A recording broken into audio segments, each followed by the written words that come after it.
Hello students, अभी तक अगर आप सोए हैं तो जाग जाइए, क्योंकि ये समय आ गया है दिसंबर जनवरी। अब ये समय आ गया है आपके एग्ज़ाम का। और अभी तक अगर आप कुछ भी नहीं पढ़े हैं, और ख़ासकर अगर ऑब्जेक्टिव, इस वीडियो में हम ऑब्जेक्टिव की बात करने वाले हैं। सब्जेक्टिव के लिए आप मेरे प्लेलिस्ट में जाकर के अलग वीडियो देख सकते हैं। तो खास करके अगर ऑब्जेक्टिव की तैयारी कुछ भी नहीं है, कुछ भी किए ही नहीं है, कुछ भी पढ़े ही नहीं है, तो हमारा ये सीरीज़ देख लीजिए, जो कि हर एक चैप्टर का एक वीडियो में ऑब्जेक्टिव क्लियर हो जाएगा आपका। और ऐसे ऐसे ऑब्जेक्टिव होगा जो कि हम उसमें बताएंगे कि कितना बार पूछा जा चुका है और संभावना है कि आगे भी पूछा जाएगा। इस तरह का ऑब्जेक्टिव होगा। तो कुर्सी की पेटी बांध लीजिए, पेशेंस रखिए। और ऑब्जेक्टिव पढ़ने का तरीका यही है कि आपको कॉपी कलम लेकर के लिखना तो बिल्कुल नहीं है, क्योंकि अब समय कम है। लिखने पे रहिएगा तो आप लिखते रह जाइएगा। जितना अधिक से अधिक बार हो सके आप वीडियो को देखिए, और ऑप्शन के अनुसार एक बार, जैसे पहली बार वीडियो आप मेरा देख लिए, उसको देख लीजिए। देख लिए, देखने के बाद कोशिश कीजिए याद रखने का। नहीं रह रहा है कोई बात नहीं, अब फिर से इस वीडियो को देखिए और बताइए। आप खुद आंसर बताइए, मेरे आंसर बताने से पहले आप आंसर खुद बताइए। तो उससे पता चलेगा कि आपको याद हुआ कि नहीं, उससे पता चलेगा कि आपको याद हुआ या नहीं, और आप कितना उसको याद रख पा रहे हैं। ठीक है, तो अगर ये तरीका आप अपनाते हैं तो आप बहुत बेहतर करिएगा, क्योंकि समय है कम। अगर अभी से आप लिखने में लगिएगा, एक एक करके लिखिएगा, इतना अधिक समय लगेगा और ज़्यादा से ज़्यादा ऑब्जेक्टिव आप नहीं कवर कर पाइएगा। ज़्यादा से ज़्यादा ऑब्जेक्टिव कवर करना है, हमारे हर एक चैप्टर के ऑब्जेक्टिव को देखना है, और हर एक चैप्टर के ऑब्जेक्टिव को देख करके उसको लिखना नहीं है, दिमाग में रखना है। और नहीं रह रहा है उसको 2 बार 3 बार देखना है। पहली बार में तो पहले देख लीजिए आप, दूसरी बार में खुद से आंसर बताना है, तीसरी बार में खुद से आंसर बताना है। अगर आप ज़्यादा से ज़्यादा आंसर बता पा रहे हैं तो एग्ज़ाम में भी 50% ऑब्जेक्टिव ही रहेगा, और वहाँ पे भी आप ऑप्शन देख करके आंसर बता सकते हैं। बात रहा है इस वीडियो की, तो इस वीडियो में हम लोग पढ़ने वाले हैं जो हमारा, ऐसे तो किसी किसी में सेकेंड चैप्टर है, किसी किसी में थर्ड चैप्टर है। तो सिंपल याद रखिए, हम नाम बता देते हैं। मानव नेत्र। मानव नेत्र से रिलेटेड एक भी क्वेश्चन साइंस में आएगा, मानव नेत्र से रिलेटेड एक भी क्वेश्चन फिजिक्स में आएगा, तो वो इसी वीडियो से होगा, इससे बाहर कहीं से नहीं होगा। समझ रहे हैं ना? मतलब कि अगर आप ये वीडियो देख लेते हैं तो उसके बाद मानव नेत्र में तो आपको दिक्कत नहीं होने वाला है। हम कह रहे हैं कि मानव नेत्र में अगर एक भी क्वेश्चन होगा साइंस में तो वो यही वीडियो से होगा, नहीं तो नहीं होगा। मतलब ये वीडियो अगर आप देख लेते हैं, इसके बाद मानव नेत्र में इतना सा भी कन्फ्यूजन नहीं रहेगा, एक भी क्वेश्चन आपका छूटने वाला नहीं है। ठीक है, बिना समय गवाए करते हैं स्टार्ट। चैप्टर नंबर की किसी किसी में थर्ड है, किसी किसी में सेकेंड है, तो वो आप पे डिपेंड करता है। किसी में क्या हुआ है कि प्रकाश के प्रवर्तन, किसी प्रकाश के अपवर्तन को अलग अलग चैप्टर बना दिया गया है, तो उसमें थर्ड चैप्टर है। और किसी में प्रकाश के प्रवर्तन और अपवर्तन को एक ही बना दिया गया है, तो उसमें एक हो गया वो, तो ये होगा सेकेंड चैप्टर। तो या तो सेकेंड बोलिए या तो थर्ड बोलिए, लेकिन नाम याद रखिए, नाम है मानव नेत्र। और फटाफट बताते जाइएगा आंसर, याद करने का कोशिश कीजिएगा। जो तरीका बताएंगे उस तरीका से याद रखने की कोशिश कीजिएगा। पहला क्वेश्चन से करते हैं स्टार्ट, कि सामान्य दृष्टि की वयस्क के लिए सुस्पष्ट दर्शन की अल्पतम दूरी लगभग कितना है। मतलब कि कोई भी मनुष्य अगर किसी वस्तु को देख पा रहा है तो कितना नज़दीक रहेगा तो उसको देख सकता है। एक एंड पॉइंट है, नज़दीक का एक एंड पॉइंट है, कि उतना नज़दीक के बाद और नज़दीक आया तो नहीं दिखेगा। समझ रहे हैं इस बात को? जब आप कोई वस्तु को देखते हैं, जैसे आप पेंसिल को देख रहे हैं, देखते जाइए और करीब लेते आइए। पेंसिल को देखिए, देखते जाइए और अपने करीब लाते जाइए। एक ऐसा पॉइंट आएगा जब पेंसिल जो है ब्लर होने लगेगा, तो वही पॉइंट हमारा 25 सेंटीमीटर होता है। हम 25 सेंटीमीटर के बाद ही देख सकते हैं, 25 सेंटीमीटर से पहले हम लोग कोई भी वस्तु को नहीं देख सकते हैं। यही कह रहा है कि अल्पतम दूरी कितनी होगी, तो याद रखना है 25 सेंटीमीटर हमारा आंसर होगा। हमारा आंसर क्या हो जाएगा? 25 सेंटीमीटर, यानी कि 25 सेंटीमीटर हो जाएगा। ठीक है, ये था हमारा first number question. Second number question को ध्यान से देखिए। कह रहा है मानव नेत्र में किस प्रकार का लेंस पाया जाता है। आपको पता होगा कि हम किसी वस्तु को देख पाते हैं, इसमें सबसे बड़ा योगदान हमारे आँख के अंदर की लेंस का है, जो कि एक समय के बाद चेंज तो नहीं किया जाता है। लेंस नहीं कहता है, जैसे कोई आँख बनाया तो लेंस बैठाया, कहता है ना, तो उस तरह का बहुत तरह का लेंस में बैठाया जाता है। लेकिन प्राकृतिक रूप से जो भगवान के द्वारा या प्राकृतिक के द्वारा कह सकते हैं हमारे आँख को दिया गया है, वो कौन सा लेंस होता है। मानव नेत्र में किस प्रकार का लेंस पाया जाता है, हमारे आँख में, आपके आँख में कौन सा लेंस पाया जाता है, बताइए। ये क्वेश्चन 2024 में कूद पड़ा था, 16 में कूद पड़ा था, और इस बार 26 में भी कूद पड़ेगा। लिख लीजिए आप, और इसका आंसर कमेंट में फेंक के मारिए कि कौन सा लेंस पाया जाता है। तो आपको याद रखना है जो हम अभी बताने वाले हैं, आँख में कौन सा लेंस पाया जाता है, आँख में कौन सा लेंस पाया जाता है। ऐसे इसको बहुत तरह का तरीके से याद रख सकते हैं। आँख, नेत्र, आँख या नेत्र दोनों तो दो ही वर्ड का अक्षर है। नेत्र बोलिए या आंख बोलिए। अगर नहीं याद रहता है तो इसे याद रखिएगा, आंख या नेत्र बोलिए। तो नेत्र कितना अक्षर है? 2 अक्षर। आंख कितना अक्षर है? 2 अक्षर। तो लेंस लगेगा 3 अक्षर वाला। कौन अक्षर वाला? 3 अक्षर वाला। यानी कि कौन सा लगेगा? उत्तल। हमारा आंख कितना अक्षर है? 2 अक्षर। लेंस लगेगा 3 अक्षर वाला। इस तरह से नहीं याद रख सकते हैं। अभी जो हम बोले हैं ना, जो अभी वर्ड बोले हैं, इस वर्ड को अगर आप ध्यान केंद्रित करके सुने होंगे तो इसके बाद आपको कभी भी प्रॉब्लम नहीं होने वाला है इस क्वेश्चन में। कहीं भी क्वेश्चन दिख जाएगा कि आंख में किस प्रकार का लेंस लगा जाता है, लगा रहता है प्राकृतिक रूप से, तो आप बिना समय गवाए क्षण सेकेंड में फटाक से बोलिएगा उत्तल लेंस। क्या बोलिएगा? उत्तल लेंस बोलिएगा। बताइए इसमें कोई दिक्कत होगा? नहीं दिक्कत होगा। अगर इसमें दिक्कत नहीं होगा तो बढ़ते हैं अगला क्वेश्चन की ओर और फटाक से तीसरा नंबर क्वेश्चन का आंसर फेंक के मारिए। आंख का व्यवहार होता है, आंख कैसे कार्य करता है, किसके जैसा? अवतल दर्पण के जैसा, उत्तल लेंस के जैसा, समतल दर्पण के जैसा, या इनमें से कोई नहीं? फटाक से बताइए। हम पीछे वाला ये क्वेश्चन 2017 में पूछा गया था। ये उस समय पूछा गया था जब एग्जाम पैटर्न बहुत हार्ड करके बहुत टाइट लिया गया था, जब मात्र लगभग 25% स्टूडेंट ही पास हुए थे। उस समय ये क्वेश्चन पूछा गया था। तो इस बार भी अगर हार्ड भी पूछेगा तो ये जरूर रह सकता है सब 26 में। तो बताइए कि आंख का व्यवहार होता है। अगर मानव नेत्र से कोई क्वेश्चन पूछेगा तो वो यही से पूछेगा, इससे बाहर कुछ नहीं होगा। आप अगर ये वीडियो देखते हैं तो इसके बाद आपको कुछ भी करना नहीं पड़ेगा, बस इसको याद रखिएगा। और मानव नेत्र से अगर क्वेश्चन आएगा तो यहीं से आएगा, इससे बाहर कुछ नहीं आने वाला। ठीक है, तो फटाक से बताइए आंख का व्यवहार कैसा होता है। आंख का व्यवहार कैसा होता है, फटाक से बताइए। तीसरा नंबर का आंसर अभी अभी पीछे ही हम बताए हैं कि कौन सा लेंस की तरह प्राकृतिक रूप से दिया गया है। तो कौन सा लेंस? अवतल बताए थे। नहीं ना, उत्तल न बताए थे। हम क्या बताए थे? इसमें तो अवतल ऑप्शन में भी नहीं है इसे। और दर्पण के तो कोई लेना देना है नहीं, दर्पण तो यूज नहीं होगा। डायरेक्ट जिसको नहीं भी आता होगा ना वो भी बना लेता कि आंख में दर्पण तो लगा हुआ है ना, लेंस लगा हुआ है, तो कौन सा लगा रहेगा? उत्तल लेंस। नेत्र, नेत्र कितना अक्षर है? 2 अक्षर है, तो लेंस लगा हुआ रहेगा 3 अक्षर का। उत्तल लेंस लगा हुआ रहता है। बताइए कोई दिक्कत है इसमें? ये था हमारा थर्ड नंबर क्वेश्चन। थर्ड के बाद देखिए 4 नंबर क्वेश्चन, जो कि 2018 में पूछा गया है कि पुतले की साइज को कौन नियंत्रित करता है। हमारा पुतली जो है बड़ा होता है, छोटा होता है, प्रकाश कितना मिल रहा है उसके अनुसार उसको कौन नियंत्रित करता है? पश्चमाभी पेशियां नियंत्रित करता है, परितारिका नियंत्रित करता है, नेत्र लेंस नियंत्रित करता है, या रेटिना? हमारी पुतली के साइज को कौन नियंत्रित करता है? इसका आंसर कमेंट में फेंक के मारिए, आपको अगर बोर्ड पे क्वेश्चन दिख रहा हो। बताइए कौन नियंत्रित करता है हमारे पुतली को? किसको? हमारी पुतली को कौन नियंत्रित करता है? फटाक से कमेंट में फेंक के मारिए। तो बताइए। पश्चमावी पेशियां नहीं, हो तो लेंस को पकड़ लेता है। नेत्र लेंस तो नहीं, रेटिना नहीं, एक ही है हमारा परितारिका। क्या है? परितारिका। रेटिना पे तो प्रतिबिंब बनता है, हमारा प्रतिबिंब कहाँ बनता है? रेटिना पे। नेत्र लेंस को कौन पकड़ के रखता है? पश्चमावी पेशियां नेत्र लेंस को। तो नेत्र लेंस रेटिना कोई लेना देना है नहीं, हमारा एक ही ऑप्शन है जो है परितारिका। हमारा ऑप्शन नंबर क्या हो जाएगा? ऑप्शन नंबर बी हो जाएगा। 4 का क्या हो गया? बी। 4 नंबर के बाद 5 नंबर क्वेश्चन को देखिए।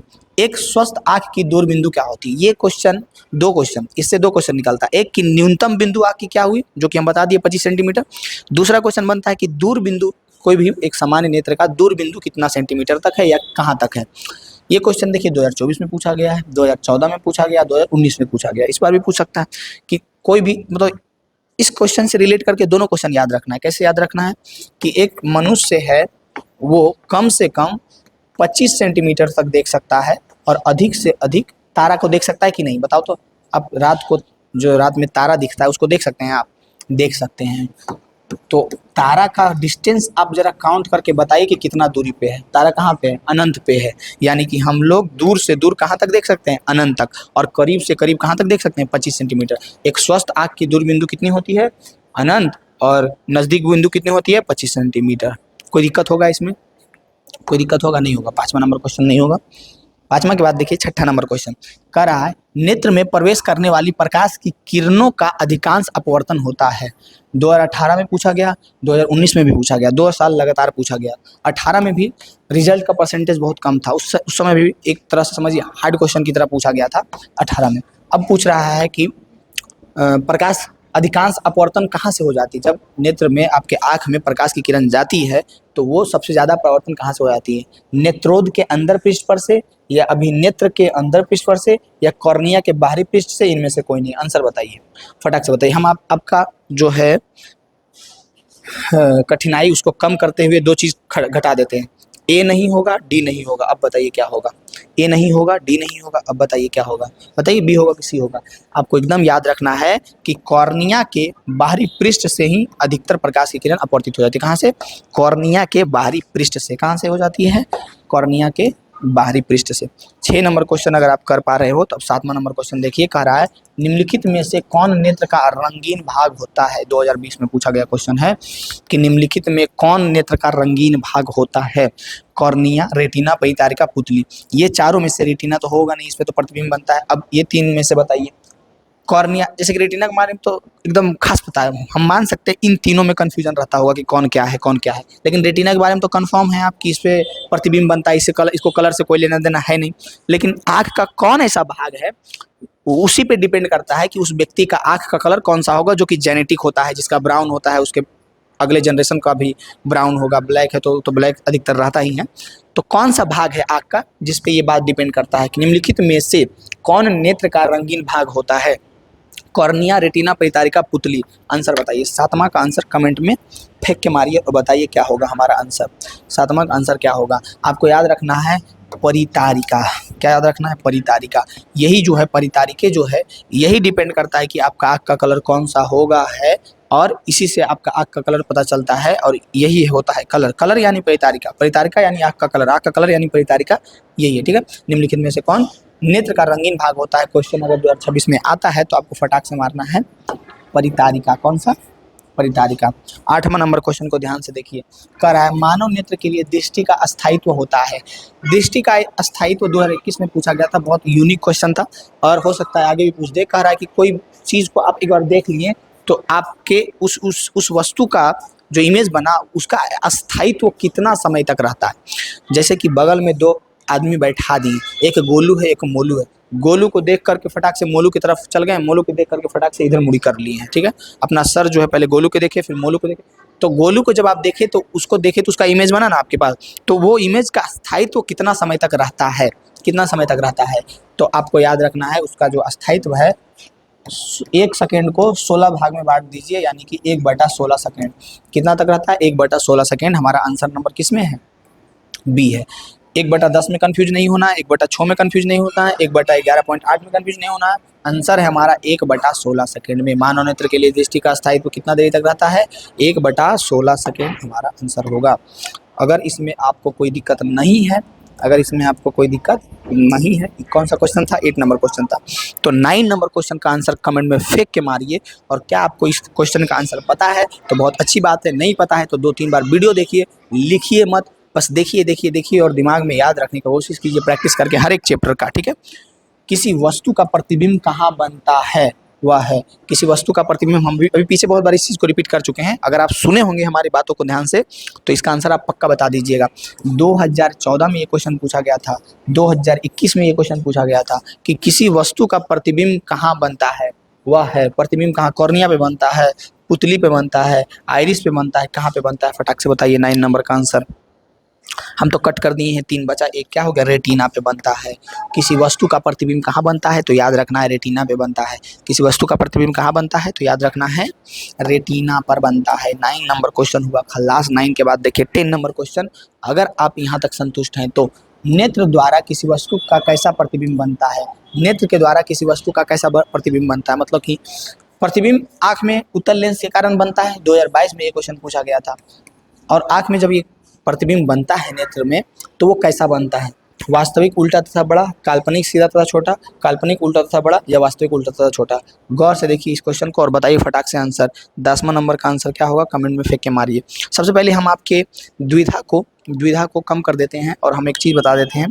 क्या बता देते हैं? कि काल्पनिक को कट कर देते हैं, काल्पनिक नहीं बनता है। ठीक है, काल्पनिक नहीं बनता है। हमारे आँख में जो है प्रतिबिंब काल्पनिक नहीं बनता है। यहाँ से आपका द्विधा हुआ कम। और बताइए 10वां नंबर का आंसर क्या होगा? 10वां नंबर का आंसर क्या होगा? वास्तविक उल्टा पॉसिबल है, या फिर वास्तविक उल्टा तथा छोटा पॉसिबल है, या फिर वास्तविक उल्टा तथा बड़ा? क्या अगर आप प्रतिबिंब हम जब बना रहे थे वो वाला वीडियो देखे होंगे तो आपको पता होगा कि कभी भी जब वास्तविक और उल्टा बनेगा तो बड़ा प्रतिबिंब नहीं बनेगा। कभी भी जब भी प्रतिबिंब वास्तविक बना है तो उल्टा बनेगा, कन्फर्म है, और उल्टा बनेगा तो 99% चांस है कि वो बड़ा नहीं बनेगा। क्या बनेगा? छोटा बनेगा। तो इससे हम लोगों को याद रखना है हमारे आँख में वास्तविक उल्टा तथा छोटा प्रतिबिंब बनता है, और हमारे मस्तिष्क द्वारा उसको सीधा देखने की अनुभूति होती है, लेकिन एग्जैक्ट जो है हमारा प्रतिबिंब वो वास्तविक उल्टा तथा छोटा ही बनता है। प्रतिबिंब कैसा बनता है? वास्तविक उल्टा तथा छोटा, लेकिन हमारे मस्तिष्क के द्वारा हमारे मस्तिष्क के द्वारा वो अनुभूति होती है सीधा देखने की, ठीक है, और इक्वल। लेकिन होता कैसा, वास्तविक उल्टा सीधा, याद रहेगा। इस ऑप्शन के अनुसार अब आंसर क्या हो गया, 10वां का डी हो गया, 10वां का डी हो गया। कोई दिक्कत है, नहीं दिक्कत है। 10वां के बाद देखिए 11 नंबर क्वेश्चन। 11 नंबर क्वेश्चन कह रहा है कि नेत्र में प्रवेश करने वाली प्रकाश की किरणों का अधिकांश अपवर्तन होता है। 2024 में ये क्वेश्चन पूछा गया था कि नेत्र में प्रवेश करने वाली प्रकाश की किरणों का अधिकांश अपवर्तन कहाँ से होता है, जो कि ये क्वेश्चन हम पीछे करवा चुके हैं। अगर आपको याद है, शायद 6 नंबर क्वेश्चन था शायद, तो आपको याद है कहाँ से होता है। अभिनेत्र लेंस की अंतरपृष्ठ पर, या फिर नेत्रोद के अंतरपृष्ठ पर, या फिर दृष्टि पटल के बाहरी पृष्ठ पर, या इनमें से कोई नहीं। फटाक से इसका आंसर बताइए। अब यही क्वेश्चन पीछे हम पूछ चुके हैं, अब बताइए इसका आंसर क्या होगा। हाँ, हम वो क्वेश्चन फिर से ला के दिखाते हैं आपको, वो क्वेश्चन फिर से ला के दिखाते हैं। अभी 11 नंबर क्वेश्चन पे हम लोग हैं, 11 का आंसर आप बताइए, जब तक उस क्वेश्चन पे जा करके आपको दिखाते हैं कि कौन सा क्वेश्चन था, ठीक है। हाँ, नेत्र में प्रवेश करने वाली प्रकाश की किरणें अधिकांश अपवर्तन कहाँ से होता है। 6 नंबर क्वेश्चन ही था, हम एग्जैक्ट सही बता रहे थे। कहाँ से करता है जो बताइए, कहाँ से, कॉर्निया के बाहरी पृष्ठ से बताए थे ना। अब आ जाइए हम लोग इस क्वेश्चन पे जो हम लोग कर रहे थे। कितना नंबर था, 11 नंबर, कि नेत्र में प्रवेश करने वाली प्रकाश की किरणों का अधिकांश अपवर्तन कहाँ से होता है। तो अधिकांश अपवर्तन तो जो है वो होता है कॉर्निया के बाहरी पृष्ठ से, कॉर्निया के बाहरी पृष्ठ से। लेकिन इसमें कहीं पे आपको कॉर्निया का बाहरी पृष्ठ ऑप्शन में दिख रहा है। अभिनेत्र लेंस का अंतरपृष्ठ, नेत्रोद, दृष्टिपटल, इनमें से कोई नहीं। आंसर हो जाएगा 11 का, इनमें से कोई नहीं। समझ में आया, क्योंकि होता है कॉर्निया के बाहरी पृष्ठ से। अभी 6 नंबर क्वेश्चन अगर आप देखते और ध्यान में रखते तो इस क्वेश्चन का आंसर आप कमेंट में फेंक के मार सकते थे। अब हमें हमारा 12 नंबर क्वेश्चन, जिसको देखिए और बताइए। मानव की आंख में प्रवेश करने वाले प्रकाश की मात्रा को नियंत्रित किया जाता है। मानव के आंख में प्रवेश करने वाली प्रकाश की मात्रा को नियंत्रित कौन करता है। 2024 में ये क्वेश्चन पूछा गया था, और 2024 में जितना क्वेश्चन पूछा गया है अधिकांश 26 में पूछा जाएगा। तो सटीक से बताइए आंसर कि मानव की आंख में प्रवेश करने वाली प्रकाश की मात्रा को नियंत्रित कौन करता है। पश्चमावी पेशी करता है, कि पुतली करता है, कि कॉर्निया करता है, कि परितारिका करता है, कौन करता है। फटाक से कमेंट में आंसर फेंक के मारिए। 12 नंबर का आंसर क्या होगा, कमेंट में फेंक के मारिए। कौन करता है जो बताइए। पुतली, कॉर्निया, आई थिंक परितारिका करता है। कौन करता है, परितारिका करता है। 12 नंबर हो गया। नेक्स्ट क्वेश्चन हम लोग बढ़ते हैं, क्योंकि क्वेश्चन है बहुत ज़्यादा, तो हम लोगों को कम समय में ज़्यादा से ज़्यादा क्वेश्चन अटेम्प्ट करना है। आँख के लेंस की वक्रता त्रिज्या को नियंत्रित कौन करता है। आँख की लेंस की वक्रता त्रिज्या को बढ़ाता घटाता कौन है जरूरत के अनुसार। क्या दृष्टिपटल करता है, क्या परितारिका करता है, क्या पुतली करता है, क्या पश्चमावी पेशियाँ करता है, कौन बताइए। 13 नंबर का आंसर आप बता दीजिए, हम समझेंगे कि आप पूरा साल कुछ ना कुछ किए हैं, पढ़े हैं। अगर 13 नंबर क्वेश्चन का आंसर आपके पास नहीं है, मतलब आप पूरा साल जो है झक मारे हैं, कुछ नहीं पढ़े, ठीक ना। कौन करता है, तो पश्चमावी पेशियाँ। बताए थे ना कि लेंस को नियंत्रित जो है, इसके दृष्टि को, इसके फोकस को आगे पीछे करना, ये किसका काम है, ये काम है पश्चमावी पेशियाँ का। किसका काम है, मांसपेशियाँ जो होता है पश्चमावी पेशियाँ, उसका काम है। 13 के बाद 14 नंबर क्वेश्चन को देखिए और फटाक से आंसर बताइए। स्पेक्ट्रम में किस रंग का किरण का झुकाव अधिक होता है। स्पेक्ट्रम सबसे पहले पता है ना, बैजानी हपिनाला, झुकाव कम होता है पूछ रहा है। बैजानी हपिनाला याद है, बैजानी हपिनाला, बैजानी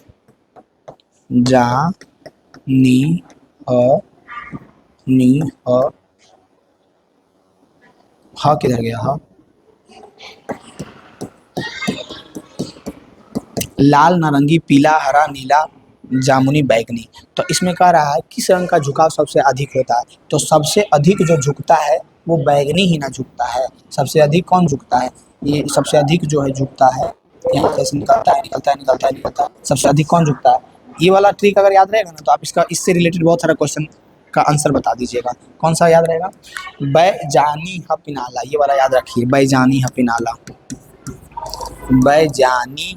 और हमको लगता है कि आप 5 दिन में 100 बार या फिर 5 दिन में 50 बार, 5 दिन में 50 बार एग्जाम से पहले इस बात उसको रट लीजिए, बैजानी हपिनाला, आपको याद हो जाएगा इसका। सबसे पहले सबसे नीचे होता है बैगनी, उसके ऊपर होता है जामुनी, उसके ऊपर होता है नीला, उसके हरा, पीला, नारंगी, लाल, ऐसे होता है।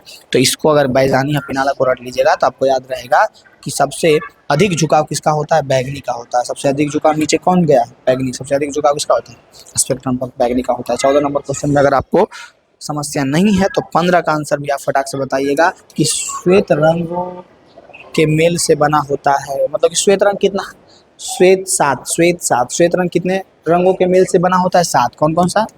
अभी ना बताए हैं, बैजानी पीनाला, बैगनी, जामुनी, नीला, हरा, पीला, नारंगी, लाल। 1 2 3 4 5 6 7, कितना रंगों से मिलकर के बना होता है? 7 रंगों से मिलकर के बना होता है। श्वेत रंग कितने रंगों से मिलकर के बना होता है? 7 रंगों से मिलकर के बना होता है। श्वेत रंग कितने रंगों से मिलकर के बना होता है? तो 7 रंगों से मिलकर के बना होता है। याद रहेगा? याद रहेगा या नहीं? 16 नंबर क्वेश्चन को ध्यान से देखिए और बताइए, किस रंग का विचलन न्यूनतम होता है? कौन सा रंग जो है सबसे कम विचलन होता है? ये क्वेश्चन घुमा को फिरा के वही बात है जो अभी हम आप लोगों को 14 नंबर क्वेश्चन करवाए ना, वही घुमा फिरा कर क्वेश्चन पूछा। कह रहा है कि कौन सा रंग का विचलन कौन सबसे कम होता है, मतलब विचलित कौन सा कलर जो है सबसे कम विचलित होता है? तो सबसे कम विचलित कौन होगा?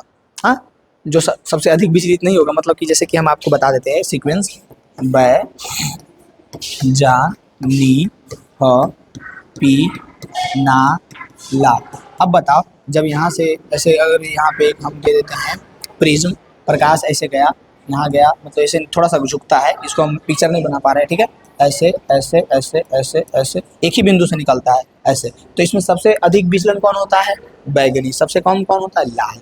तो सबसे न्यूनतम विचलन, न्यूनतम मतलब कम से कम, न्यूनतम मतलब कम से कम, सबसे कम जो है विचलन कौन होता है? तो लाल होता है। सबसे कम विचलन कौन सा होता है? किस रंग का विचलन सबसे कम होता है? याद रखना है, लाल का। किसका? लाल का। याद रहेगा, सबसे कम विचलन किसका होता है? तो लाल का होता है। 16 के बाद 17 नंबर क्वेश्चन को ध्यान से देखिए और कमेंट में आंसर फेंक के मारिए कि श्वेत प्रकाश का वर्ण क्रम में किस रंग की किरण का विचलन अधिक होता है? श्वेत प्रकाश के वर्ण क्रम में विचलन सबसे अधिक किसका होता है? सबसे कम किसका होता था? लाल का। सबसे अधिक किसका होगा? बैगनी का। 2021 में ये क्वेश्चन पूछा गया है, कैसे देख लीजिए। सबसे अधिक बै जा, इतना बार हम रिपीट कर देंगे, याद हो जाएगा। बैजानी ह पी ना ला, बैजानी ह पी ना ला। तो वन क्रम में सबसे अधिक विचलन किसका होता है? बैगनी का। 17 नंबर का आंसर क्या हो जाएगा? 17 नंबर का आंसर डी हो गया, बैगनी। सबसे अधिक विचलन किसका होता है? बैगनी, बैगनी, बैगनी। याद रहेगा, रहेगा, रहेगा। 17 के बाद देखिए 18 नंबर क्वेश्चन, और इसका आंसर कमेंट में फेंक के मारिए कि स्पेक्ट्रम प्राप्त करने के लिए किसका उपयोग किया जाता है? स्पेक्ट्रम प्राप्त करने के लिए प्रिज्म का उपयोग किया जाता है। अब इसका हम बना देते हैं आपके लिए इसका रियल पिक्चर। एक ले लिए प्रिज्म, इधर गया प्रकाश की किरण, अब इससे अपवर्तन होकर के 1 2 3 4 5 6 7 रंग निकलता है। कौन कौन? बै जा नी ह पी ना ला, बैगनी, जामुनी, नीला, हरा, पीला, नारंगी, लाल। सबसे अधिक कौन झुकता है? बैगनी। सबसे कम कौन झुकता है? लाल। ऐसे करके याद रखिएगा, याद रखिएगा ना, बिल्कुल रखिएगा। इससे जितना भी क्वेश्चन पूछेगा अभी हम आपको कंप्लीट करवाने वाले हैं। अगर ये राइटिंग नहीं समझ में आ रहा हो तो ऐसे सुन लीजिए पैटर्न क्या बोल रहे हैं। बै जा नी हो पी नाला, बैगनी, जामुनी, नीला, हरा, पीला, नारंगी, लाल, बैजानी, हपी, नाला। याद रहेगा। ये था हमारा 18 नंबर क्वेश्चन। 18 के बाद आ जाते हैं 19 नंबर क्वेश्चन की ओर। 19 नंबर क्वेश्चन का आंसर कमेंट में फेंक के मारिए। प्रकाश का प्राथमिक वर्ण है, प्रकाश का प्राथमिक वर्ण कौन सा है? बैजानी, हपीनाला। अब बताइए इसमें सबसे पहला कौन है? प्राथमिक वर्ण कौन है? इसका आंसर बैजानी, हपीनाला बोल रहे हैं ना, वैसे आप बोल दीजिएगा। प्राथमिक वर्ण में बैगनी, जामुनी, नीला, हरा, पीला, लाल, नारंगी, तो तीनों हो जाएगा ना। बैजानी, हपीनाला, नीला, हरा, लाल, तीनों हो जाएगा। इनमें से सभी प्राथमिक वर्ण तीनों है। कौन कौन? लाल, हरा, नीला। ठीक है। 19 नंबर क्वेश्चन का आंसर अगर आप सही दिए हैं तो फटाक से 20 नंबर क्वेश्चन का आंसर कमेंट में फेंक के मारिए कि श्वेत प्रकाश में वर्ण विक्षेपण उत्पन्न होता है। 2023 में क्वेश्चन पूछा गया था कि श्वेत प्रकाश में वर्ण विक्षेपण उत्पन्न करता है कौन करता है? कांच की सिल्ली करता है, समतल दर्पण करता है, गोलीय दर्पण करता है कि प्रिज्म करता है? इसका आंसर आप पीछे के अनुसार दे सकते हैं, क्योंकि पीछे ये क्वेश्चन हम बता चुके हैं और ये क्वेश्चन बहुत इंपॉर्टेंट है क्योंकि पूछा जा चुका है और आगे भी पूछा जाएगा। तो 20 नंबर क्वेश्चन का आंसर कमेंट में फेंक के मारिए और बताइए क्या होगा। कह रहा है कि श्वेत प्रकाश में वर्ण विक्षेपण उत्पन्न करता है कौन करता है? कौन कौन? अभी पीछे बताए। सिली, कांच की सिली करेगा, दर्पण करेगा, गोलीय दर्पण दर्पण नहीं करेगा, कौन करेगा? प्रिज्म। हमारा आंसर हो जाएगा डी। हमारा आंसर कौन सा हो जाएगा? डी। हमारा आंसर कौन सा हो जाएगा? डी हो जाएगा। कौन सा आंसर हो गया? डी। 20 नंबर का आंसर हो गया डी। 20 के बाद देखिए 21 नंबर क्वेश्चन।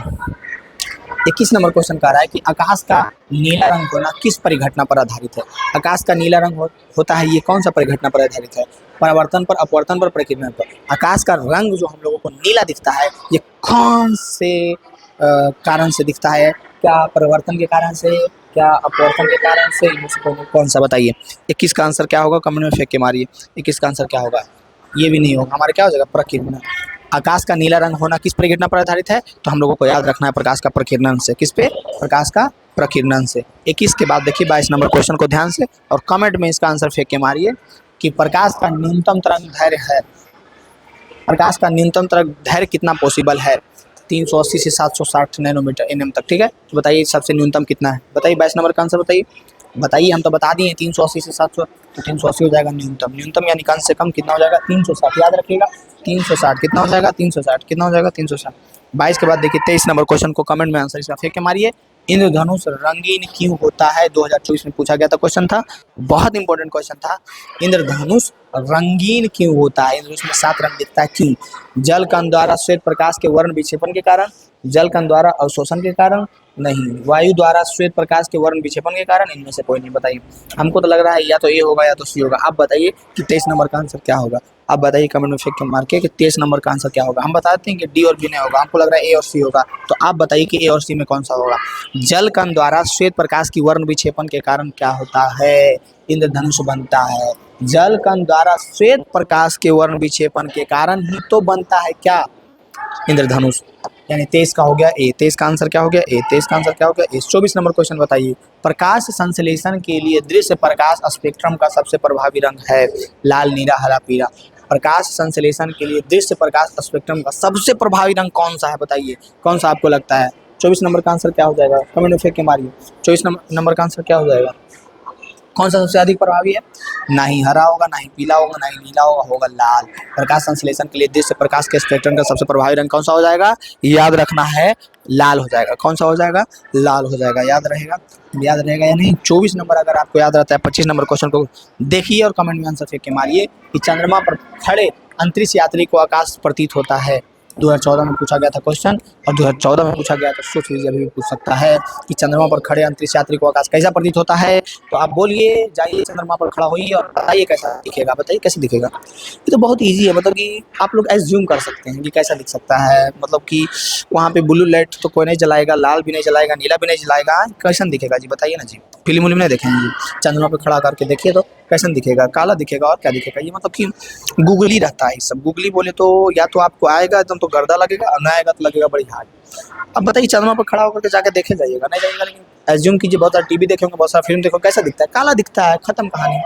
किसी कोलाइडी बिलियन में निलंबित कणों के प्रकाश के प्रकीर्णन को क्या कहा जाता है, किसी कोलाइडी बिलियन में निलंबित कणों के प्रकाश के प्रकीर्णन को क्या कहा जाता है, जो बताइए फटाक से।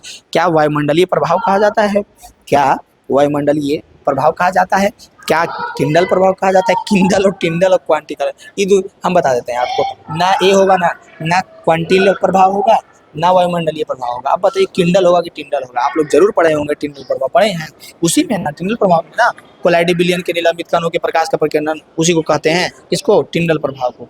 याद रहेगा 26 का आंसर सी याद रहेगा। अगर 26 याद रहता है तो आ जाते हैं हम लोग 27 क्वेश्चन की ओर। 27 नंबर क्वेश्चन कर रहा है, जब सूर्य का प्रकाश वायुमंडल से गुजरता है तो वायु के सूक्ष्म कण किस रंग के प्रकाश को अधिक प्रबलता से प्रकीर्णन करते हैं। हम लोगों को जैसा दिखाई देता है ना, जिस कलर का दिखाई देता है वायुमंडल, वही कलर कौन सा दिखाई देता है, जो बताइए। 27 का आंसर क्या हो जाएगा, 27 का आंसर क्या हो जाएगा, फटाक से कमेंट में फेंक के हमारी 27 का आंसर क्या हो जाएगा। हम लोगों को कैसा दिखाई देता है आकाश, नीला, तो सबसे अधिक प्रकीर्णन उसी को करता है, नीला को। क्या कह रहा है कि जब सूर्य का प्रकाश वायुमंडल से गुजरता है, क्या कह रहा है कि जब सूर्य का प्रकाश वायुमंडल से गुजरता है तो वायु के सूक्ष्म कण, वायु के जो सूक्ष्म कण है, किस रंग का प्रकाश को अधिक प्रबलता से प्रकीर्णन करते हैं। देखिए, जब हम लोग किसी चीज को देख पाते हैं तो इसका सबसे बड़ा रीजन पता है क्या है, इसका सबसे बड़ा रीजन यही है, प्रकीर्णन। मतलब कि यहाँ पे एक कोई वस्तु है, जैसे ये रेड है ना, तो ये आपको रेड क्यों दिख रहा है, हम बोलेंगे तो शायद आप कंफ्यूज हो जाइए, लेकिन आगे आप बड़ा होइएगा और पढ़ाई से रिलेटेड रहिएगा तो ये बात समझ में आएगा। ये रेड है तो रेड क्यों दिख रहा है, रेड है तो रेड इसलिए दिख रहा है क्योंकि इस पे तो गया सातों कलर, क्योंकि इस पे गया सातों कलर, लेकिन घूम करके इससे हमारे आँख पे सिर्फ आया रेड, इसीलिए रेड दिख रहा है। कोई चीज़ है, अगर ये आपको ब्लैक दिख रहा है, इसका मतलब क्या है, ब्लैक दिख रहा है, इसका मतलब ये है कि ये जो हमारा श्वेत प्रकाश का सातों कलर है, उस सातों को ऑब्जर्व कर लिया है, कोई कलर नहीं रह दिया, इसलिए ब्लैक दिख रहा है। और कोई चीज़ व्हाइट दिखता है, अभी हो सकता है सर के ऊपर से जाए, लेकिन बता देते हैं, जो समझने वाले रहेंगे समझेंगे, नहीं तो कोई बात नहीं, ऊपर से जाने दीजिएगा, आगे पढ़िएगा इसको गहराई में, जब फिजिक्स को आगे पढ़िएगा तो सब समझ में आएगा ये बात। और जैसे कि कोई चीज़ हमको येलो दिख रहा है, यहाँ पे कुछ है येलो, कुछ नहीं है, कुछ येलो दिख रहा है अगर, तो वो येलो क्यों दिख रहा है, क्योंकि वो सारे कलर को एब्जॉर्ब करके येलो कलर को रिफ्लेक्ट कर रहा है, इसलिए वो येलो दिख रहा है। उसी प्रकार से सूर्य का प्रकाश वायुमंडल से गुजरता है तो वायु के सूक्ष्म कण किस प्रकार के अधिक प्रबलता से प्रकीर्णन करते हैं? तो सबसे ज्यादा नीला को प्रकीर्णन करते हैं, इसलिए हम लोगों को आकाश क्या दिखता है? नीला दिखता है। 18 में पूछा गया क्वेश्चन है। 18 के बाद देखिए 29 नंबर क्वेश्चन। 18 अच्छा 27 था ना, जब सूर्य का प्रकाश वायुमंडल में गुजरता है तो हाँ बहुत कम होता है। 28 नंबर क्वेश्चन को देखिए। 28 नंबर क्वेश्चन जो कि 2016 डिग्री चल गया है, 2016 में पूछा गया है, 2019 में पूछा गया है। कह रहा प्रकाश के किस रंग का तरंगदैर्घ्य सबसे अधिक होता है? कौन सा रंग का तरंगदैर्घ्य सबसे अधिक होता है? बहुत इंपॉर्टेंट है, हम बता देते हैं आपको तरंगदैर्घ्य का जो सीरीज होता है कैसे होता है। पहले इसका आंसर आप बताइए, क्या आपको पता है? क्या आपको पता है? अगर आपको तरंगदैर्घ्य याद रखना है तो ऐसे याद रखिएगा, जो कि कोई भी कलर पूछ सकता है, तो कोई भी कलर पूछ सकता है। जैसे कि हम लिख देते हैं ब जा नी ह पी ना ला। तो तरंगदैर्घ्य जो है, जो सबसे ऊपर है उसका तरंगदैर्घ्य सबसे अधिक है, जो सबसे नीचे है उसका तरंगदैर्घ्य सबसे कम है। तो सबसे ऊपर लाल ना है तो सबसे अधिक तरंगदैर्घ्य किसका होगा? ऊपर का। प्रकाश के किस रंग का तरंगदैर्घ्य सबसे अधिक होता है? याद रखिएगा लाल के। सबसे कम किसका होता है? बैगनी का। सबसे अधिक किसका होता है? लाल का। प्रकाश के किस रंग का तरंगदैर्घ्य सबसे अधिक होता है? याद रखिएगा, याद रहेगा लाल का। सबसे ऊपर जो है उसका तरंगदैर्घ्य का सीरीज ऐसे है, ऊपर से नीचे की ओर, सबसे ज़्यादा ऊपर, फिर कम कम कम कम, सबसे कम बैगनी का। ठीक है, तरंगदैर्घ्य इसीलिए ना लाल का तरंगदैर्घ्य अधिक होता है, इसलिए ये दूर से ही दिख जाता है। 29 वायुमंडल में कौन सा वर्ण अधिक प्रकीर्णन करता है? ये क्वेश्चन पीछे से रिलेटेड है और बहुत बार पूछा इंपॉर्टेंट क्वेश्चन है। 2024 में पूछ दिया, 19 में पूछ दिया और 2020 में पूछ दिया है। अब बताइए वायुमंडल में कौन सा वर्ण अधिक प्रकीर्णन करता है? लाल, नीला, हरा। अभी पीछे हम क्वेश्चन बता चुके हैं, तो अगर थोड़ा सा भी आपके पास कॉमन सेंस है तो आप इसका आंसर बता दीजिएगा। वायुमंडल हम लोगों को कैसा दिखता है? नीला दिखता है। क्यों दिखता है? क्योंकि सबसे अधिक प्रकीर्णन किस कलर को करता है? नीला को ही करता है, इसलिए हम लोगों को वायुमंडल कैसा दिखता है? नीला दिखता है। नीला क्यों दिखता है? क्योंकि सबसे अधिक प्रकीर्णन नीला को करता है। याद रहेगा ये बात याद रहेगा। अगर ये बात आपको याद रहता है तो 29 के बाद देखिए 30 नंबर क्वेश्चन। 30 नंबर क्वेश्चन कह रहा है कि टिंडल प्रभाव प्रदर्शित करता है। 2019 में पूछा गया, 2021 में पूछा गया है। टिंडल प्रभाव प्रदर्शित करता है प्रकाश के प्रवर्तन को, विक्षेपण को, अपवर्तन को, प्रकीर्णन को। हमको लगता है कि इसका आंसर आप फटाक से बोल दीजिएगा डी। बोलिएगा कि नहीं बोलिएगा? हाँ, प्रकाश का प्रवर्तन, टिंडल प्रभाव जो किस चीज़ को प्रदर्शित करता है? क्या प्रवर्तन को करता है? क्या विक्षेपण को करता है? क्या अपवर्तन को करता है? नहीं, ये प्रकीर्णन को करता है। टिंडल प्रभाव किस चीज़ को? तो ये करता है प्रकाश के प्रकीर्णन को। और अगर आपको टिंडल प्रभाव नहीं पता है, लॉन्ग वाला वीडियो हमारा जाके देखिए, आपको पता चल जाएगा टिंडल प्रभाव क्या है। तो टिंडल प्रभाव किस चीज़ को प्रदर्शित करता है? तो प्रकाश के प्रकीर्णन को। अगर 30 नंबर क्वेश्चन तक आपको समझ में आ गया होगा तो फटाक से देखिए 31 नंबर क्वेश्चन और कमेंट में आंसर फेंक के मारिए कि किसी अंतरिक्ष यात्री को आकाश कैसा दिखता है 2019 में, 2022 में। बहुत इंपॉर्टेंट क्वेश्चन है। हम बोले ना कम क्वेश्चन देंगे, और मानव नेत्र में क्वेश्चन अगर पूछा जाएगा तो यहीं से पूछा जाएगा, इससे बाहर नहीं रहेगा। ये लिख लीजिए कहीं पे आप, ठीक है? कम क्वेश्चन देंगे, यहीं से क्वेश्चन रहेगा, इससे बाहर एक क्वेश्चन नहीं रहेगा। किसी अंतरिक्ष यात्री को आकाश कैसा प्रतीत होता है? बताइए, नीला, काला, लाल, इनमें से कोई नहीं।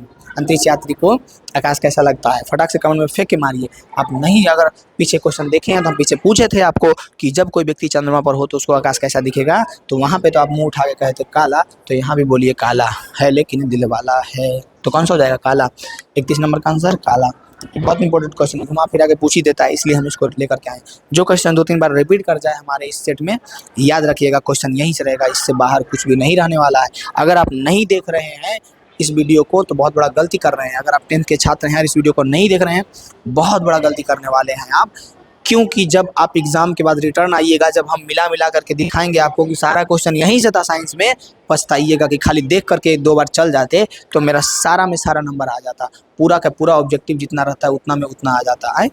पछताइएगा ना? तो पछताना नहीं है। देखो ना, 50% आपका यहीं से नंबर आएगा, ऑब्जेक्टिव से ही आएगा। तो 50% में पहले 50% सब्जेक्टिव का जंग छोड़िए, अभी आ जाइए ऑब्जेक्टिव की ओर, क्योंकि सब्जेक्टिव साल भर कितना पढ़े नहीं पढ़े उसके अनुसार अब रिवीजन करना है, लेकिन ऑब्जेक्टिव का जंग अभी से स्टार्ट हो रहा है। तो अगर आप ये वीडियो नहीं देखते हैं तो पछताने वाले हैं। एग्जाम के बाद पक्का हम लिख करके देते हैं, क्योंकि हम जब एग्जाम के बाद ये चीज़ का वीडियो वहाँ पे डालेंगे कि देखिए सारा क्वेश्चन फोटोकॉपी रहेगा, यही क्वेश्चन रहेगा, तो पछताइएगा। यही से क्वेश्चन रहेगा, एक भी अलग नहीं रहने वाला है। तो फटाक से दोस्तों तक पहुँचाइए और याद करके, नहीं होता याद ना, करने की कोशिश कीजिए। कैसे करिएगा? 2 बार 3 बार वीडियो देखिए, एक बार देख लीजिए जो बता रहे हैं उसको देख लीजिए कि हाँ ऐसे ऐसे बता रहे हैं, दूसरे बार में खुद से आंसर देने का कोशिश कीजिए। नहीं कैसे होगा? दृश्य प्रकाश में किस वर्ण का तरंगदैर्घ्य अधिकतम होता है? अभी हम बताए हैं सबसे अधिक किसका होता है, सबसे ऊपर वाला का। अगर देखिए नहीं याद रहता है तरंगदैर्घ्य तो ऐसे लिख लीजिएगा, पहले फटाक से लिख लीजिएगा ब जा नी ह पी ना ला लिख लिए। अब देखिए सबसे अधिक किसका है और इसमें खोजिए है कि नहीं। सबसे अधिक कौन से बोले थे कि सबसे ऊपर वाला सबसे अधिक रहेगा, तो इसमें से सबसे ऊपर कौन सा है, देखिए 32 का आंसर क्या हो जाएगा, ये भी सोचने वाला बात है। सबसे ऊपर कौन है, लाल है। अगर लाल नहीं रहता तो नीला, नीला नहीं रहता तो पीला, पीला नहीं रहता तो हरा, हरा नहीं नीला, नीला और सबसे कम बैगनी का। समझ में आया? तो ये लिख लीजिएगा फटाक से, याद रखिएगा जो सबसे ऊपर है उसका तरंग दैर्घ्य सबसे अधिक होता है। आपको सिर्फ ट्रिक याद रखना है, बैजानी हपिनाला, बैजानी हपिनाला याद रखना है। सबसे ऊपर वाला का जो तरंग दैर्घ्य है वो सबसे अधिक होगा। ये क्वेश्चन 13 में पूछा था, 23 में पूछा था, हो सकता है 2026 में पूछ ले, तो आपको चूकना नहीं है, वहाँ पे कमेंट में आंसर फेंक के मारना है। 32 नंबर क्वेश्चन से कोई दिक्कत हुआ नहीं हुआ तो 33 नंबर क्वेश्चन को देखिए, 2024 में पूछा गया क्वेश्चन है। कुछ बादलों का रंग उजला क्यों होता है, कुछ बादलों का रंग उजला क्यों होता है, प्रवर्तन के कारण, प्रकीर्णन के कारण, अवशोषण के कारण या अपवर्तन के कारण, बताइए। 33 नंबर का क्वेश्चन का आंसर बताइए। तो प्रकीर्णन के कारण क्यों होता है, प्रकीर्णन के कारण, एकदम याद रखना है आपको एक एक क्वेश्चन को। 33 के बाद 34 नंबर क्वेश्चन को देखिए, बहुत ही लॉलीपॉप क्वेश्चन है, बहुत बार पूछा जा चुका है कि एक प्रिज्म कितने सतहों से घुरा होता है। प्रिज्म में कितना सतह होता है, 2 3 4 5, कितना सतह होता है। 34 का आंसर कौन बताएगा, बहुत ईजी है।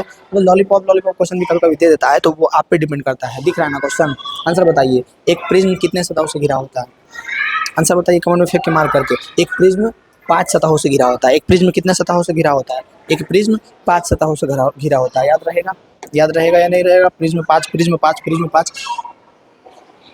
35 नंबर क्वेश्चन का आंसर फेंक के मारिए कमेंट में। वह वर्णपट जिस पर प्राप्त सभी रंग स्पष्ट रूप से दिखाई पड़ते हैं क्या कहलाते हैं।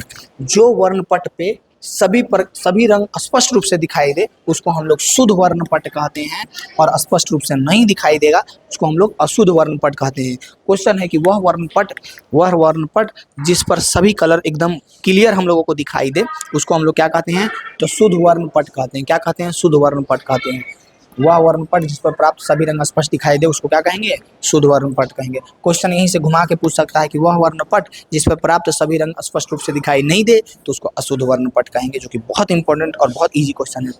36 नंबर क्वेश्चन देखिए, बहुत बार पूछा है और एकदम लॉलीपॉप क्वेश्चन है, जो कि आप रियल लाइफ में भी देख करके इसका आंसर दे सकते हैं। कह रहा है खतरे का निशान के रूप में किस रंग का प्रयोग किया जाता है। क्या बैगनी किया जाता है, हरा पीला नहीं।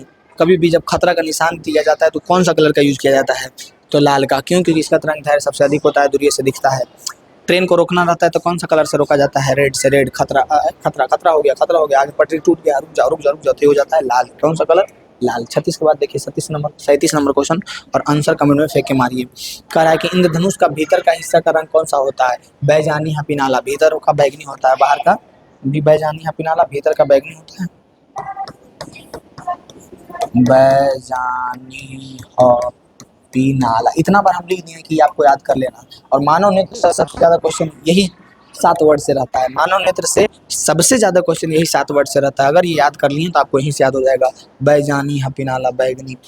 सबसे इंद्री धनुष का हिस्सा जो है आंतरिक कौन सा होता है, बैगनी होता है। कौन सा होता है, बैगनी। इंद्र धनुष का आंतरिक हिस्सा कौन सा होता है, बैगनी होता है। याद रहेगा। 37 नंबर का क्वेश्चन का आंसर याद रहेगा। 37 का भी होगा, याद रहेगा कि नहीं रहेगा, जो बताइए कमेंट में फेंक हमारी आंसर। 37 के बाद 38 नंबर क्वेश्चन देखिए, आइरिस के पिछले वाली परत को क्या कहते हैं। अब आँख के स्ट्रक्चर से क्वेश्चन आ गया है कि आइरिस के पीछे वाली परत को कहते क्या है, जो बताइए। और इसका आंसर बताइए। तो वो आइरिस के पिछले को परत को कहते हैं सिलियरी पेशियाँ। क्या कहते हैं, सिलियरी पेशियाँ कहते हैं। आइरिस के पिछले परत को क्या कहते हैं, नेत्रद्वार नहीं, रेटिना परिधार का नहीं, क्या कहते हैं, सिलियरी पेशियाँ कहते हैं। आइरिस के पिछले परत को क्या कहते हैं, सिलियरी पेशियाँ कहते हैं। यहाँ से हमारा 38 नंबर क्वेश्चन हुआ समाप्त। 38 के बाद देखिए 39 नंबर क्वेश्चन, सामान्य आँख के लिए उसकी समंजन क्षमता कितनी होनी चाहिए, कितना डायोप्टर होना चाहिए सामान्य आँख के लिए। आंसर नंबर हम बता दें, ना बी होगा, ना सी होगा, ना डी होगा, तो कौन सा होगा बताइए। हम तो खुद ही बता दिए आपको कौन सा होगा ना। अच्छा गलती हो गया, ना ए होगा, ना सी होगा, ना डी होगा, तो कौन सा होगा। सामान्य आँख के लिए उसकी समंजन क्षमता कितनी होती है, 4 डायोप्टर। कितनी होती है, 4। सामान्य आँख के लिए उसकी समंजन क्षमता 4 डायोप्टर होती है। एक नॉर्मल आँख जो है ह्यूमन आई, उसका समंजन क्षमता 4 डायोप्टर होता है।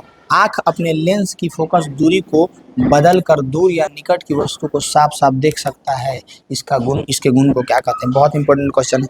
2 नंबर में भी ये क्वेश्चन आता है, ऑब्जेक्टिव में तो हमेशा पूछा जाता ही है कि जब हम दूर की वस्तु को देखते हैं तब उसके फोकस दूरी को, और जब हम करीब दूर की वस्तु को देख रहे हैं, दूर के फिर करीब के, तो इसके फोकस दूरी को एडजस्ट कर रहे हैं, तो इसको क्या कहते हैं, इस गुण को क्या कहते हैं। हाँ, तो आप बोलिएगा समंजन क्षमता। या फिर क्वेश्चन ऐसे घुमा करके पूछ देगा कि समंजन क्षमता किसको कहते हैं। तो याद रखना है कि हमारे नेत्र जो है, हमारे आँख जो है, अपने लेंस की फोकस दूरी को बदलकर दूर या निकट की वस्तु के लिए साफ साफ देख सकता है। इसी गुण को जो है हम लोग क्या कहते हैं, समंजन क्षमता कहते हैं। इसी गुण को क्या कहते हैं, समंजन क्षमता कहते हैं। अगर 40 नंबर क्वेश्चन आपका कंप्लीट हुआ तो 41 नंबर क्वेश्चन को देखिए और कमेंट में आंसर फिर मारिए। समान नेत्र के लिए बिंदु, या यार ये क्वेश्चन पीछे पूछे सेम क्वेश्चन है। अब बताइए, ये भी नहीं बताइएगा तो आप चुल्लू भर पानी ला करके हम देंगे आपको, डूब के मर जाइएगा, ठीक है। रख दें, ये क्वेश्चन बहुत इंपॉर्टेंट है, बार बार पूछा गया इसलिए रिपीट हो रहा है। अगर ये इसका भी आंसर नहीं बताते हैं तो हम ला के देते हैं आपको चुल्लू भर पानी ऐसा नाक रख करके रगड़ के उसमें मर जाइएगा। नक ये जो है ना, वो चूल्हे पर पानी में से डुबा लीजिए, सांस नहीं ले पाइएगा, लीजिएगा तो पानी जाएगा अंदर। ओम नमः शिवाय। अनंत, कहाँ तक अनंत। समान नेत्र के लिए दूर बिंदु अनंत, और नज़दीक 25 सेंटीमीटर, निकटतम बिंदु 25 सेंटीमीटर, दूरस्थ बिंदु अनंत। निकट दृष्टि दोष के उपचार के लिए किस लेंस का उपयोग किया जाता है। अगर आपको इस बात में कन्फ्यूजन होता है कि कौन सा दृष्टि दोष में कौन सा लेंस यूज होता है, तो आ जाइए मेरे पास और जो बोलते हैं उतना याद रखिए। सिंपल याद रखिएगा। कैसे याद रखिएगा, दो दृष्टि दोष के लिए निकट और दूर, अवतल, अवतल और उत्तल। अगर आपको दोष दो अक्षर का है, अगर आपको दोष दो अक्षर का है, अगर आपको दोष दो अक्षर का है तो लेंस लगेगा 3 अक्षर का, तो लेंस लगेगा 3 अक्षर का। अगर आपको दोष जो है 3 अक्षर का है तो लेंस लगेगा 4 अक्षर का। तो निकट दृष्टि दोष है तो अवतल लगेगा, और दूर दृष्टि दोष है तो उत्तल लगेगा। अगर आपको दृष्टि दोष जो है 3 अक्षर का है तो लेंस लगेगा 4 अक्षर का, और अगर आपको दोष 2 अक्षर का है, दूर दृष्टि दोष, तो लेंस लगेगा 3 अक्षर का। सिंपल ऐसे याद रखिएगा ना, कभी नहीं भूलिएगा, एग्जाम में भी करदम बचा के आइएगा। अगर आपको दोष 3 अक्षर का है, लेंस लगेगा 4 अक्षर का। अगर आपको दोष 2 अक्षर का है, लेंस लगेगा 3 अक्षर का। निकट दृष्टि दोष के लिए अवतल लेंस और दूर दृष्टि दोष के लिए उत्तल लेंस। निकट दृष्टि दोष के लिए अवतल लेंस और दूर दृष्टि दोष के लिए उत्तल लेंस। कंफ्यूज नहीं होइएगा। अब कह रहा है कि दूर, निकट दृष्टि दोष था, अच्छा निकट है, निकट दृष्टि, निकट का अक्षर है 3 अक्षर, तो लेंस कौन सा लगेगा 4। अब देखिए फंसा दिया आपको। अब तो ये तो हम बता दिए कि अवतल उत्तल किसको कहते हैं, लेकिन साथ में हम ये भी बताए थे कि कौन कौन जो है फैलाता है। जो फैलाएगा उसको कहेंगे अभिसारी लेंस, जो प्रकाश की किरण को फैलाएगा उसको अभिसारी लेंस कहेंगे, और जो एक पे सिकोड़ेगा उसको अपसारी लेंस कहेंगे। तो इस बात को याद रखने के लिए डायग्राम से याद रखिएगा। ये कौन सा लेंस है, ये हमारा उत्तल लेंस है। कौन सा लेंस है, उत्तल लेंस। इसमें जब प्रकाश की किरण देते हैं तो ये क्या करता है, एक बिंदु पे मिलाता है। क्या करता है, एक बिंदु पे मिलाता है। और ये कौन सा लेंस है, फटाक से बताइए तो, ये है अवतल लेंस। इसमें जब हम प्रकाश की किरण देते हैं तो ये बड़ी बदमाश है, फेंक देता है, इधर से इधर छीट देता है लोग। तो जब एक बिंदु पे मिलाएगा तो उसको कहेंगे हम लोग अभिसारी। क्या कहेंगे, अभिसारी। एक बिंदु पे जब मिलाएगा उसको हम लोग क्या कहेंगे, अभिसारी। और फैलाएगा तो उसको हम लोग अपसारी कहेंगे। क्या कहेंगे, अपसारी। फैलाएगा तो उसको क्या कहेंगे, अपसारी। अब बताइए कि निकट दृष्टि दोष के लिए कौन सा लेंस लगेगा, निकट के लिए अवतल, और अवतल के अभिसारी कहते हैं कि अपसारी, तो अवतल के कहते हैं अपसारी। तो आंसर नंबर कौन सा हो जाएगा, डी हो जाएगा। बताइए 42 नंबर क्वेश्चन में कोई दिक्कत है, 42 नंबर क्वेश्चन में आपको कोई दिक्कत दिख रहा है। जो हम तरीका बताएं उस तरीका से आप याद रख सकते हैं कि नहीं रख सकते हैं। जो हम तरीका बताएं आपको उस तरीका से आप याद रख पाइएगा या नहीं रख पाइएगा, कमेंट में फेंक के मारिए। निकट 3 अक्षर के, लेंस लगेगा 4 अक्षर के, जो कि होता है कौन सा, अवतल लेंस। अब यहाँ से याद रखिएगा, अवतल लेंस जो है चारों तरफ फैलाता है, और उत्तल लेंस जो एक पे मिलाता है। मिलाने वाला को अभिसारी, और पसर गया तो पसरने वाले को अपसारी। पसर अपसारी, पसर अपसारी, और मिलाने वाले को अभिसारी कहते हैं। 42 नंबर क्वेश्चन अगर आपको समझ में आ गया होगा, इसमें दिक्कत नहीं होगा, तो हम आ जाते हैं 43 नंबर क्वेश्चन की ओर, और फटाक से इसका आंसर कमेंट में फेंक के मारिए। दूर दृष्टि दोष का उपचार किस प्रकार के लेंस से किया जाता है, दूर दृष्टि। बहुत इजी है। बताइए, दूर यानी कि 2 अक्षर का, तो लेंस लगेगा 3 अक्षर का। कौन सा लगेगा, उत्तल लेंस लगेगा। कौन सा लगेगा, उत्तल लेंस। दूर उत्तल लेंस लगेगा। अब उत्तल लेंस को क्या कहते हैं, अभिसारी, अपसारी, अवतल क्या कहते हैं। तो हम अभी बताए थे उत्तल लेंस का काम है कि सभी प्रकाश की किरण को एक बिंदु पे ला करके मिलाना। तो मिलाने वाला को क्या कहते हैं, अभिसारी। मिलाने वाला को क्या कहते हैं, अभिसारी। आंसर नंबर क्या हो जाएगा, 43 का आंसर क्या हो जाएगा, ए। बताइए कोई दिक्कत है इस क्वेश्चन में, 43 का आंसर क्या हो जाएगा, ए। कोई दिक्कत है इसमें, हाँ, इसमें किसी प्रकार का दिक्कत दिख रहा है आपको, नहीं ना दिख रहा है, 43 का आंसर हो जाएगा ए। अगर 43 नंबर क्वेश्चन में आपको दिक्कत नहीं है तो 43 के बाद देखिए 44 नंबर क्वेश्चन, और आंसर फटाक से कमेंट में फेंक के मारिए 44 का, कि सामान्य नेत्र के लिए सुस्पष्ट दर्शन की न्यूनतम दूरी होती है। सामान्य नेत्र के लिए सुस्पष्ट दर्शन की न्यूनतम दूरी क्या होती है। वर्ड इधर से उधर घुमाया जरूर है, लेकिन बात वही है जो हम पीछे आपसे पूछ चुके हैं कि न्यूनतम दूरी हम कितना दूरी तक देख सकते हैं, तो वो हमारा है 25 सेंटीमीटर। सामान्य नेत्र के लिए सुस्पष्ट दर्शन की न्यूनतम दूरी कितनी होती है? 25 सेंटीमीटर होती है। कितनी होती है? 25 सेंटीमीटर होती है। बताइए 44 नंबर क्वेश्चन में आपको कोई दिक्कत लग रहा है? नहीं लग रहा। एक एंगस्ट्रॉम का मान क्या होता है? पिछला चैप्टर का ऑब्जेक्टिव नहीं देखे हैं तो फटाक से जाकर के देखिए, उसमें इसका आंसर हम बता चुके हैं कि एक एंगस्ट्रॉम बराबर कितना मीटर होता है। बता चुके हैं तो यहाँ नहीं बताएंगे कि बता दें, बता देते हैं। आंसर है हमारा 10 से पावर माइनस 10 एंगस्ट्रॉम। एक एंगस्ट्रॉम में 10 से पावर माइनस 10 मीटर होता है। बताइए क्या होगा? ए होगा, बी होगा, सी होगा, डी होगा, क्या होगा? एक एंगस्ट्रॉम बराबर कितना होता है? 10 से पावर माइनस 10 होता है। अगर 45 नंबर क्वेश्चन आपका कंप्लीट हो गया हो तो फटाक से देखिए 46 नंबर क्वेश्चन और इसका आंसर कमेंट में फेंके मारिए। जो नेत्र निकट स्थित वस्तु को साफ नहीं देख सकता उस नेत्र में होता है। अब देखिए यहाँ से कंफ्यूजन क्या होता है दृष्टि दोष में, कि अगर किसी को निकट दृष्टि दोष है, साफ साफ लिखते हैं सुंदर से, ठीक है। अगर किसी को निकट दृष्टि दोष है और अगर किसी को दूर दृष्टि दोष है, तो निकट दृष्टि दोष वाले व्यक्ति निकट के वस्तु को देख पाएगा, निकट के वस्तु को देख पाएगा लेकिन दूर के वस्तु को देख नहीं पाएगा।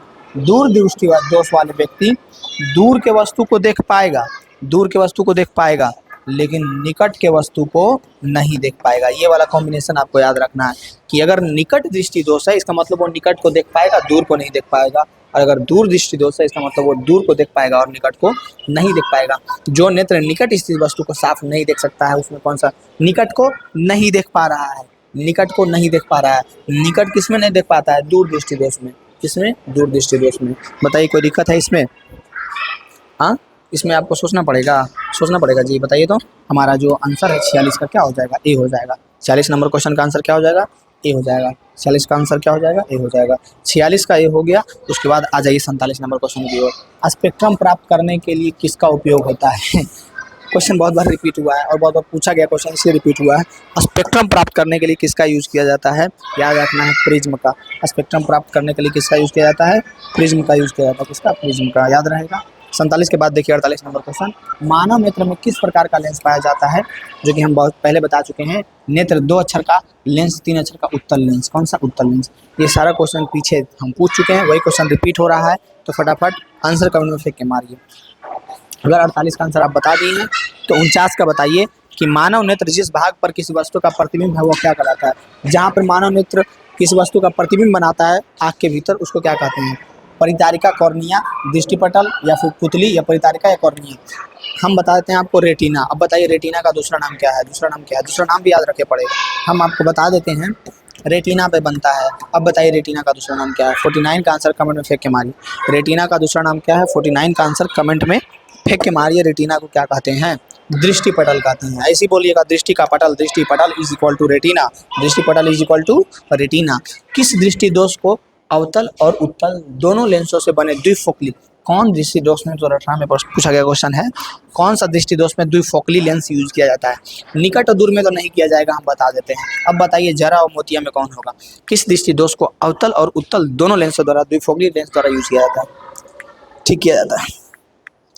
50 का आंसर क्या होगा जो बताइए?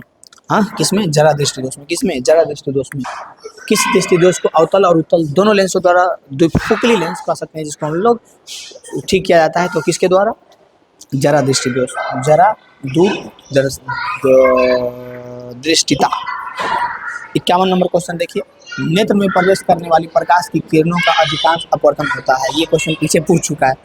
ये क्वेश्चन पूरा तीसरा बार, ये क्वेश्चन अभी हम जितना सेट करवाए ना उसमें ये तीसरा बार ये क्वेश्चन पूछ रहे हैं। अभी भी इसका आंसर नहीं आप बता रहे हैं तो बहुत बड़ा गधा है आप। चलो भर पानी लीजिए, नाक रगड़ के मर जाइए। क्या बोले थे? कॉर्निया के बाहरी पृष्ठ से। कहाँ से? कॉर्निया के बाहरी पृष्ठ से। 51 का आंसर क्या हो जाएगा? ये सब क्वेश्चन पीछे रिपीट करवा चुके हैं तो अब ज़्यादा टाइम देना नहीं है। ये क्वेश्चन 18 में पूछा गया, 19 में पूछा गया। पुतली के साइज को कौन नियंत्रित करता है? ये क्वेश्चन में पीछे पूछ चुके हैं। चलिए आपका मानिए टेस्ट हो रहा है, ये क्वेश्चन हम पीछे पूछ चुके हैं। और बताइए कि पुतली के साइज को पचमावी पेशियाँ नियंत्रित करता है, कि परितारिका नियंत्रित करता है, कि नेत्र लेंस करता है, कि रेटिना? 52 का आंसर बताइए फटाक से कमेंट में फेंके मारिए।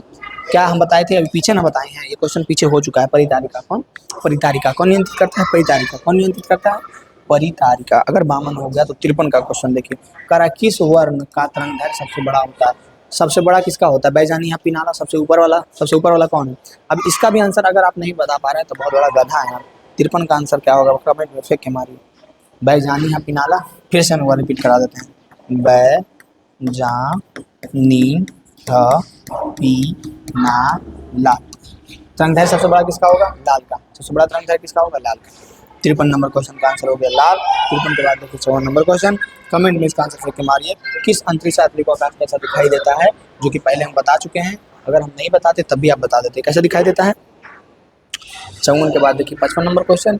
जब सूर्य का प्रकाश वायुमंडल से गुजरता है तो वायु के सूक्ष्म कण रंग के प्रकाश को अधिक प्रबलता से प्रतिबिंब करता है। ये भी क्वेश्चन पीछे हो चुका है। अब आपका टेस्ट हो रहा है, बताइए कौन सा आंसर होगा। जब हम सूर्य के प्रकाश, हम बोले ना लिमिटेड क्वेश्चन लाएंगे आपके लिए, जो पूछा जाएगा वही क्वेश्चन लाएंगे। तो आपका दायित्व है इसका आंसर बताना कि सूर्य के प्रकाश वायुमंडल में गुजरता है तो वायु के सूक्ष्म कण किस रंग का प्रकाश का सबसे अधिक प्रबलता से प्रतिबिंब करता है? कौन सा कलर को दिखाई देता है? नीला। कौन सा हो जाएगा? नीला। 2018 में पूछा गया क्वेश्चन है। 55 का क्या हो जाएगा? नीला। 55 का आंसर क्या हो जाएगा? नीला। अगर 55 का आप बता दिए तो 56 का बताइए कि निकट दृष्टि दोष नियम से किस लेंस द्वारा निकट यानी 3 अक्षर के है तो लेंस लगेगा 4 अक्षर के यानी कि अवतल। निकट यानी 3 अक्षर के तो लेंस लगेगा 4 अक्षर के यानी कि अवतल लगेगा, अवतल लेंस लगेगा। निम्नलिखित में से कौन नेत्र का रंगीन भाग होता है? वही बात है जो पीछे हम पूछ चुके हैं, बताइए। आँख का कलर किस पे डिपेंड करता है? कॉर्निया, रेटिना, परितारिका, पुतली, किस पे होता है? बताइए। 57 का आंसर आप कमेंट में फेंक के मारिए, किस पे होता है? परितारिका। इस सब पे टाइम नहीं गवाना है क्योंकि हम पीछे बता चुके हैं। 58 नंबर क्वेश्चन देखिए। वायुमंडल में प्रकाश के किस वर्ण का प्रकीर्णन अधिक होता है? ये क्वेश्चन बहुत इंपॉर्टेंट है, बार बार पूछा गया इसलिए हम रिपीट करवा रहे हैं। वायुमंडल में प्रकाश के किस वर्ण का प्रकीर्णन अधिक होता है? किसका होता है जो बताइए। 58 का आंसर क्या होगा? 58 का आंसर क्या होगा बताइए फटाक से। नीला। कौन सा होगा? नीला हो जाएगा। 58 का क्या हो जाएगा? नीला। 58 के बाद 59 को देखिए। प्रकाश की किस घटना के कारण सूर्य हमें वास्तविक सूर्योदय से लगभग 2 मिनट पूर्व दिखाई पड़ता है? ये बात आपको पता है कि सूर्य जब डूबता है तो डूबने से 2 मिनट पहले हम लोगों को लगता है डूब गया। जब उगता है तो उगने से क्या कह रहा है कि 2 मिनट पूर्व दिखाई देने लगता है। वास्तविक सूर्योदय से लगभग 2 मिनट पहले दिखाई देने लगता है। तो कौन सा रीजन है? प्रवर्तन है, प्रकीर्णन है, वायुमंडलीय अपवर्तन है, कौन सा है बताइए। 59 का आंसर क्या हो जाएगा? 59 का आंसर क्या हो जाएगा जो बताइए। तो ये हमारा आंसर हो जाएगा वायुमंडलीय अपवर्तन। क्या हो जाएगा? वायुमंडलीय अपवर्तन के कारण। किसके कारण? वायुमंडलीय अपवर्तन के कारण। श्वेत प्रकाश का वर्णक्रम में किस रंग की किरण का विचलन अधिक होता है? सबसे नीचे कौन होता है? बैगनी। बैजानी या पिनाला? बैजानी या पिनाला। सबसे ज्यादा विचलन कौन होता है? बैगनी। सबसे अधिक विचलन कौन होता है? बैगनी। तारे के टिमटिमाने का कारण है वायुमंडलीय परिवर्तन, कुल परिवर्तन, वायुमंडलीय अपवर्तन, कुल अपवर्तन। तारा टिमटिमाता है, इसका कारण कौन है? सबसे पहली बात हम आपको बता देते हैं परिवर्तन नहीं होगा। अब बताइए कौन सा होगा। हम बता देते हैं आपको कि परिवर्तन नहीं होगा, यानी कि ये खत्म हो गया। अब बताइए वायुमंडलीय अपवर्तन होगा कि कुल अपवर्तन होगा? याद रखिएगा वायुमंडलीय अपवर्तन होगा। 61 का। 61 के बाद 62 नंबर क्वेश्चन है जो कि बहुत इजी क्वेश्चन है, पीछे पूछा जा चुका क्वेश्चन है। और हम अभी इस सेट में पीछे पूछे थे कि मानव नेत्र के लिए दृष्टि का स्थायित्व होता है कितना देरी तक? 1/16 सेकंड तक। कितना देरी तक? 1/16 सेकंड तक। लास्ट क्वेश्चन है हमारा 63 नंबर क्वेश्चन, जिसका आंसर आप कमेंट में फेंक के मारिएगा। बहुत इंपॉर्टेंट है, बहुत बार पीछे पूछा जा चुका है और इसमें हम पीछे सेट में करवा चुके हैं। किस वस्तु का प्रतिबिंब आँख के किस भाग पर बनता है? बताइए किस पे बनता है? अभी पीछे हम बहुत ईजी क्वेश्चन है, मतलब कि बहुत बार ये हम बता दिए हैं आपको, बताए ना बहुत बार। बताइए कौन सा होगा? कोई दिक्कत है? अब हम आपको ये गारंटी देते हैं, अगर मानव नेत्र से एक भी क्वेश्चन रहता है या जितना भी क्वेश्चन रहता है तो वो रहेगा इसी वीडियो से, इससे बाहर एक भी क्वेश्चन नहीं रहेगा। तो अब आपका दायित्व है वीडियो को 1 बार 2 बार 3 बार एग्जाम से पहले ज़रूर देख लीजिए, और जितना देखिएगा उतना आपको ऑब्जेक्टिव याद होगा। जितना ऑब्जेक्टिव याद होगा, 50% तो ऑब्जेक्टिव ही रहेगा, 50% तो उतना आपका कवर होगा। बताइए कोई दिक्कत है? दोस्तों तक वो जरूर पहुंचाइए कि इधर उधर के चक्कर में नहीं रहना है, क्योंकि कोई नहीं है टक्कर में, नहीं रहना है इधर उधर के चक्कर में, और एक सटीक ऑब्जेक्टिव देखना है। तो एजी एजुकेशन यानी अमित गौरव एजुकेशन को सब्सक्राइब कर लीजिए और हमारे सारे ऑब्जेक्टिव सीरीज को जरूर से जरूर देख लीजिए।